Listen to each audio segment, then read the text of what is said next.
Sweet, sweet summertime. It is my favorite time of the year, and I shared with you my homeschool hopes and wishes for the summer, but summer has a way of shaking things up. So what has changed? If you're new here, I'm Rian, a Christ-following wife and a homeschool mom to 3 boys. Here we talk all things homeschool, and we will learn together how to use our roles as wife, mom, teacher, and homemaker in order to glorify God. So this is a collaboration hosted by my friend Katie over at Life in the Mundane, and you definitely want to check out her channel. If you know me, you probably know her already, but if not, check her out. She is full of homeschool resources. We also have in this collab my friend Wendy, and she is all things planning and prepping and praying, as her channel suggests. And then we have my friend Megan over at Pennies and Salt, and she is a little bit homemaking, a little bit of cooking and gardening and all those things, but also a homeschooling mama with great advice on that. And then we have my girl Jill, who does have a cleaning channel, but she also does a lot of homeschool stuff, and she is one of my very dearest friends. So be sure to check out all these ladies' channels, and they will share with you kind of how their homeschool plans have gone, if they're still on track or if things have changed. So I do not regret making a homeschool plan. I feel like, what's that saying? If you don't plan, you plan to fail, or something like that. I mean, it sounds better than that, but it's something like that. And if you fail to plan, you plan to fail. There we go. I know I'd get it. And so I love that I had great ambitions coming to the summer. And that has not all gone out the window. I know sometimes you plan things and it's just like, okay, that's not going to work. You just have to scrap the whole thing. That is not what we had to do. But our summer has been a little busier than I had intended. And so we do have to tweak things. We are still homeschooling throughout this entire summer. And I'll get to that in a minute. But I just want to say up front that it's okay if your plan totally bombs. But it's also okay if you're just like, ooh, this isn't quite working. And it's okay to just make those small adjustments to make it work for you. You don't necessarily have to scrap the whole thing and just be like, oh, we'll just not do school till August then, I guess. It's okay to just be like, okay, what do we need in this moment? And just take the plan that you had and manipulate it a little bit to make it work for the season that you're in. So what has changed? What has kind of shaken up my summer? First of all, we've had a lot of things going on at church. I ended up volunteering for VBS, which I hadn't really planned to do, but things kind of worked out where I could.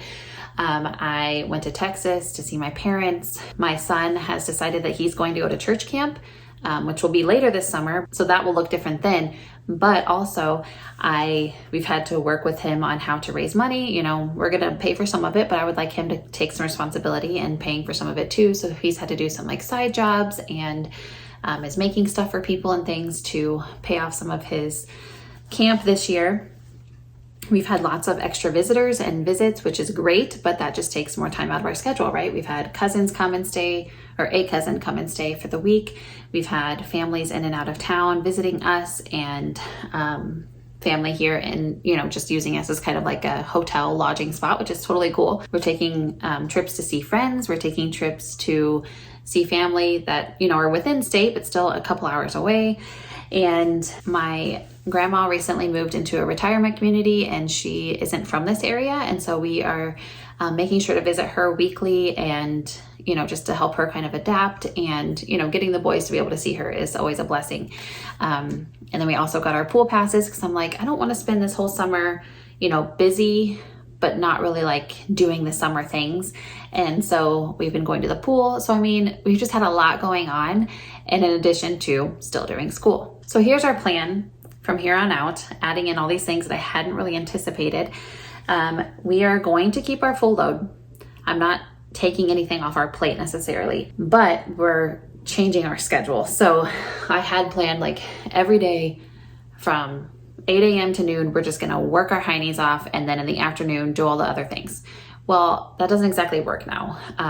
We have to go see my granny at different times. We can't always just see her, after 12. The pool has set hours, and our trips, just are whenever they are. Family comes in whenever they come in. So that rigid schedule isn't going to work. But the thing is, what we are going to do is each day we're going to look at it. If we don't have anything going on, we are just going to have a power loaded homeschool day. And so we're just going to work as hard as we can from, 8, 9 o'clock until it's time to go do something, or until, I feel like we've gotten an adequate amount of work done. And that means we're doubling up on some stuff too. If I know, hey, we don't have anything necessarily going on, but today would be a great pool day, well, then our motto is school then pool. Like, if you want to get to the pool at 12:30 or whatever time it opens, then you need to give me as much hard work as you can before then. And so sometimes we are doing, only an hour of school, but it's a good solid hour. We're not distracted. We're just doing the thing. Some days we're not doing it at all. When our cousin was here, it was a little hard to get real school in. My boys would do their independent work, but it was hard to get like a full school day in. When we're out of town, we're not doing much school other than a bunch of reading, which I'll get to in a minute. So a lot of days that we do get school in, we are doing double work. We're doing double sunlight, double science, because right now, if we...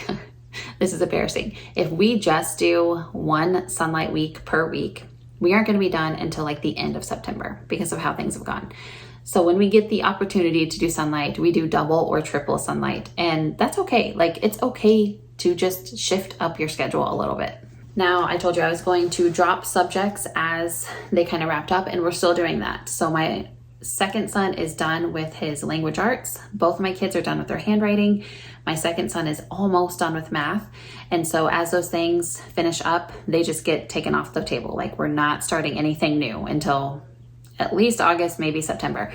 But they are just dropping those things as they're wrapping up so that they have more time for other things. That's how we're able to double up on sunlight and stuff like that, is because we're taking other subjects off our plate as they finish. I told you we were going to do a bunch of fun read-alouds this summer. Well, that hasn't totally changed, but we're doing a lot of our sunlight read-alouds. And so because we're taking up so much time with that, especially doubling up, we just don't really have the time for fun read-alouds.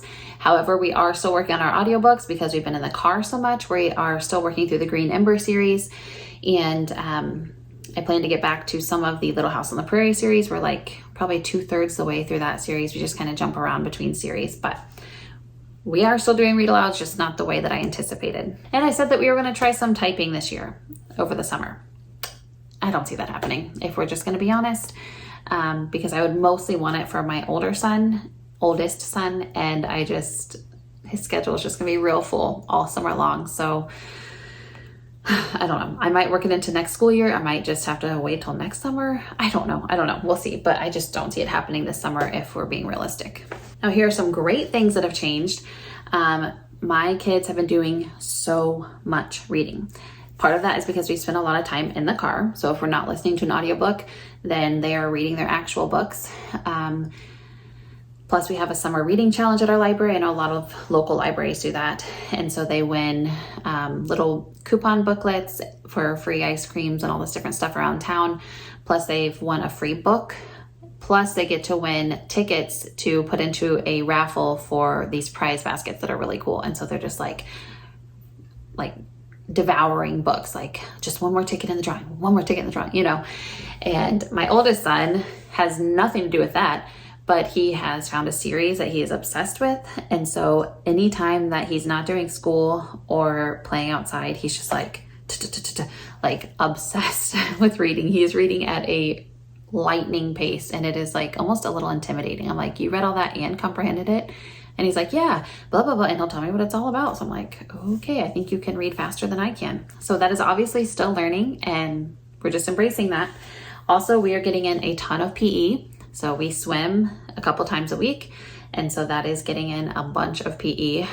They are playing outside a lot. They've done, slip and slides, and they've done a lot of nature stuff outside too. They've been building forts, and we go down to the creek and walk around, and they find snails and tadpoles and all the gross boy things that they can find.